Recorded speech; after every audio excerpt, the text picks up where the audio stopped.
I started attending morning prayer at St. Columba's back in 2011 when I took a quasi-sabbatical from work. And I've been doing so off and on ever since with a small group of Columbans. And we do it today, even during this time on Zoom at 9:30 every morning. Morning prayer helps me order my day, but more than that, it helps me order my year.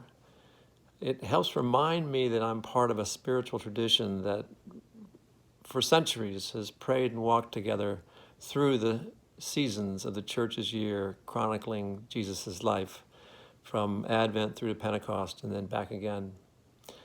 But today, particularly, when the days and weeks seem to run together and time kind of loses its meaning, the rhythm of morning prayer helps keep me centered and moving forward, knowing and feeling that God is right here now, as Ram Dass would say, and also just ahead of us, urging us ever forward, really helps in this time when it's easy to feel helpless and you're grasping for something to hold on to.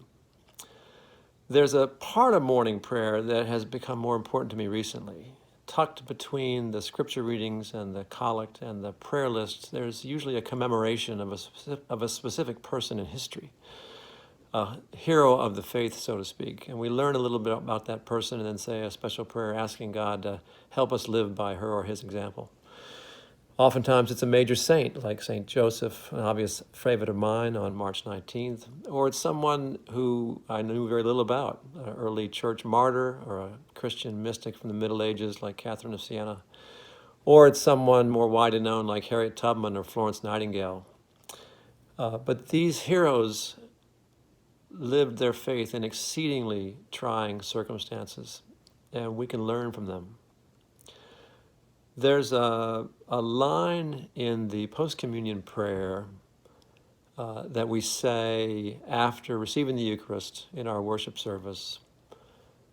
God, you have united us with Christ and one another, and you have made us one with all your people in heaven and on earth. That line has resonated with me lately. Perhaps it's because I can feel the love and support of my own parents and grandparents, picturing them looking down on us saying, everything's going to be okay. It's all going to be all right. My brother has a saying, everything works out in the end. If it's not working out, it's not the end. But in this time of anxiety, where so many of our fellow human beings are suffering and vulnerable and at risk, the question comes, what does the future hold? God knows the future. Love knows the future. And we can take heart from the saints of today in hospitals and food pantries and from those heroes who've gone before us, who I truly believe are one with us. And I see them holding our hands, supporting us in our struggles, and urging us to be here now, to taste and see the beauty of the world despite the pain, the sorrow, and the grief, and confirming for us the goodness of the Lord as we ever move forward toward God with love.